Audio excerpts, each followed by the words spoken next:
is the time now. Good morning mga kayami. Wow, nagbabalik po ang inyong kayami. It's been a long time. Many months. I didn't do my YouTube channel. So of course today's video, mga kayami, I will make banana cake with oats. Yes. And then also I will cook tuna pasta. Yummy! So, kumusta naman kayo mga kayami? For me, I'm okay. Just busy. And nawalan tayo ng oras sa pagbablog. But now, nagbabalik po ang yung kayami sa mundo ng vlogging. So, ayun mga kayami, ipapakita ko sa inyo ang mga ingredients ng aking gagawing So, ayan mga kayami, ito ang ating mga ingredients para sa ating banana cake. Meron tayong butter, meron akong 3 eggs, and then meron din akong vanilla flavor, and then baking soda, baking powder, and then harina of course, and then meron tayong fresh milk. Ito ang ating 2 bananas, and then ating oats. Lalagyan natin siya ng oats para healthy ang ating banana cake. Right, mga kayami? So, ito naman ang aking... So, ayan mga kayami. Magko-combine na tayo ng mga... Mag-mix na tayo ng mga ingredients. First, I will put this 3 eggs.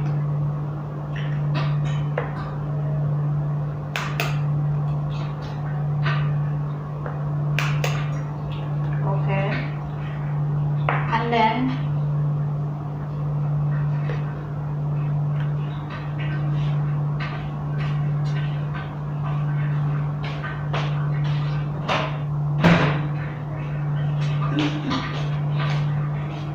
lalagyan natin siya ng vanilla for taste at pampabango.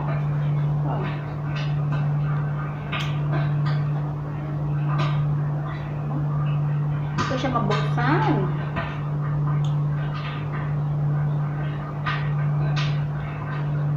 Oh shit.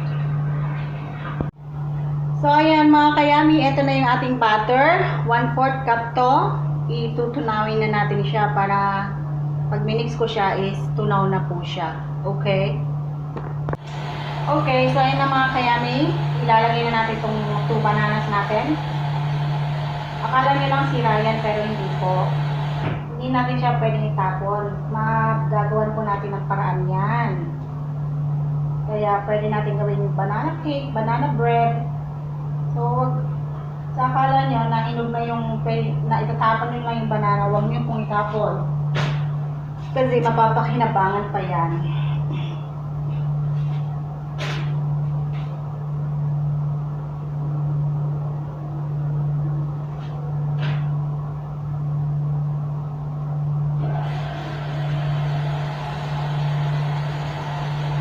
Ayan, ganyan lang natin yan. At i-mash po natin yan. Malinis po yung kamay ko mga kayami.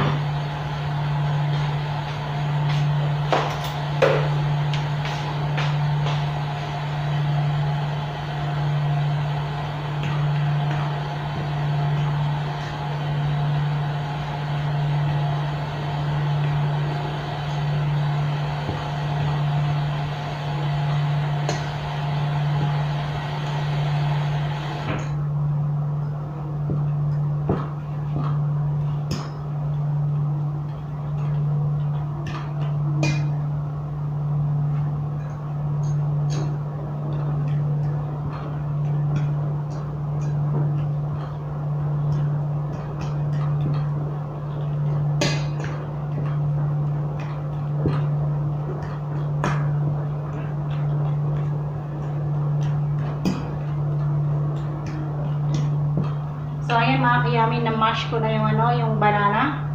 Now, maglagay tayo ng vanilla, pampabango. Ayan.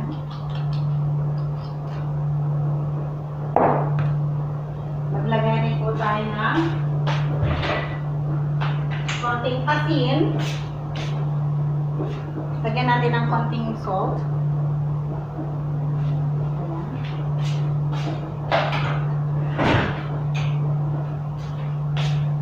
And then, i-mix po natin siya.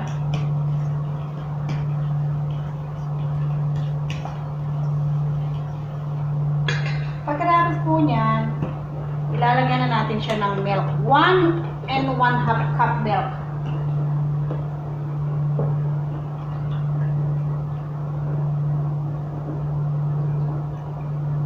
Okay, 1 cup. Ay! And then, half cup.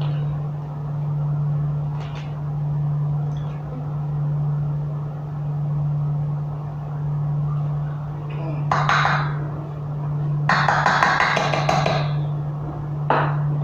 At nandito po yung tinidor. Sumama siya.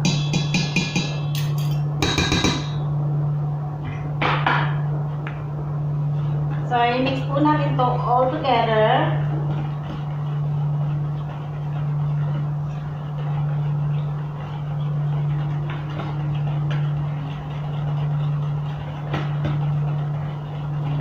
Sama na rin po pala natin ng ilalagay ko na rin yung niya, yung butter na melt. Lagay na natin.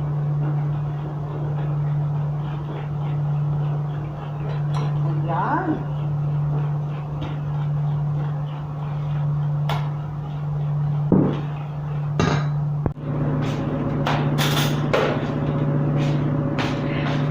So, ayan mga kayami, nakapaglagay na tayo ng sugar, ng 1.5 cup na brown sugar. Ngayon naman ay maglalagay tayo ng 1 cup and a half, 1 and 1/2 cup din ng flour.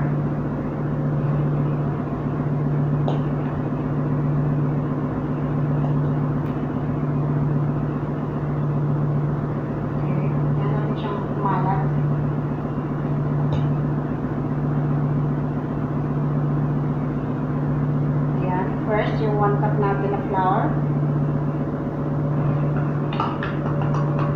At kalahati nito. Ayan. 1 cup, 1/2. 1 and 1/2 cup po na harina. And then, lagyan din natin siya ng baking powder. 1 teaspoon lang siya. Ayan. Halo na natin. Sarap po pala natin ito. Sayang. Natapo ang sayang. Okay, lagyan natin ng baking soda. Konti lang din. Ayan. So, kailangan natin siyang gaganin. Ay!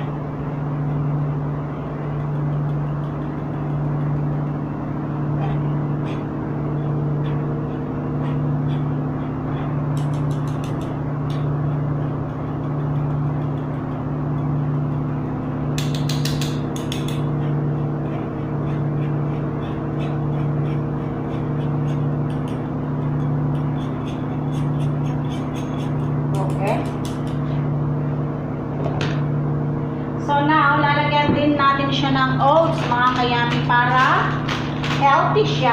Ayan, nilagay ko na lahat.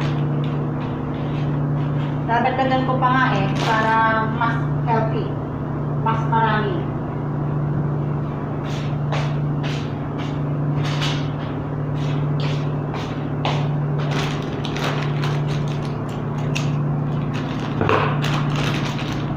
Dagdagan pa natin ng konti, mga kayami, para healthy siya. Ayan. Okay. So, lahat ng itong mga kayami ay i-mix natin siya. I-mix natin lahat yan together.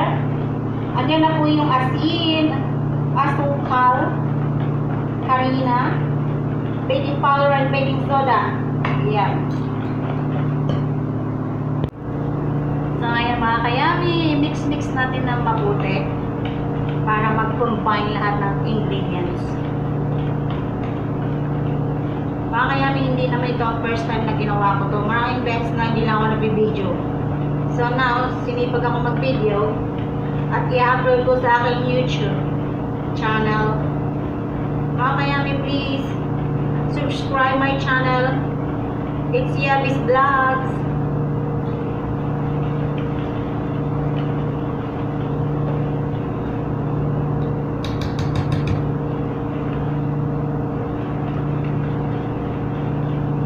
Hello, and mga kayami.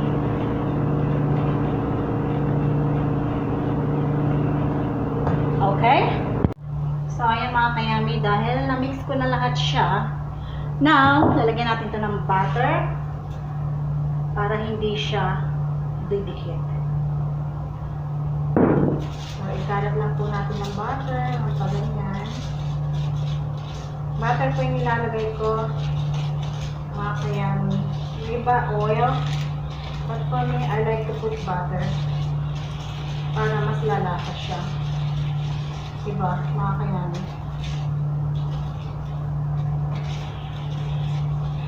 Okay.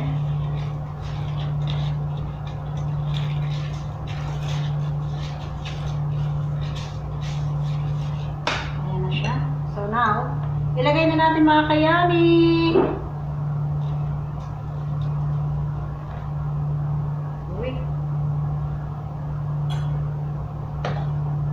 Sayang.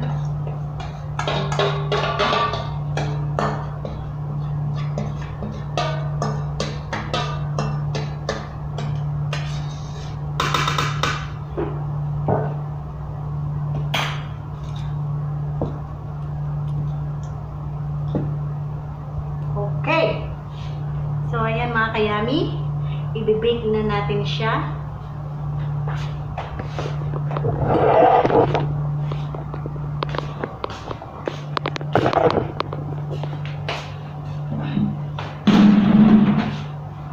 So, ayan mga kayami, nag-preheat na ako ng 180 degrees.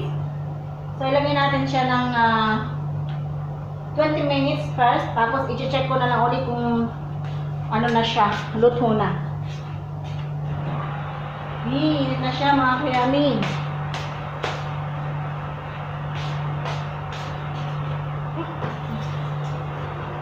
Okay.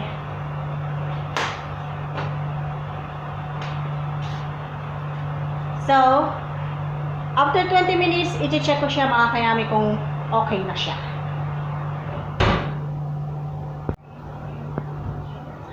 So, ayan mga kayami, luto na yung ating banana cake with oats. Ayan siya. Wow! Tama-tama lang yung pagkakaluto niya. Gusto ko po yung ganyan. Medyo toasted siya ng kaunti. So, ayan na ang ating banana cake. So, later, titikman na natin yan mga kayami. But I'm sure it's masarap because ako yung gumawa. Okay mga kayami, see you!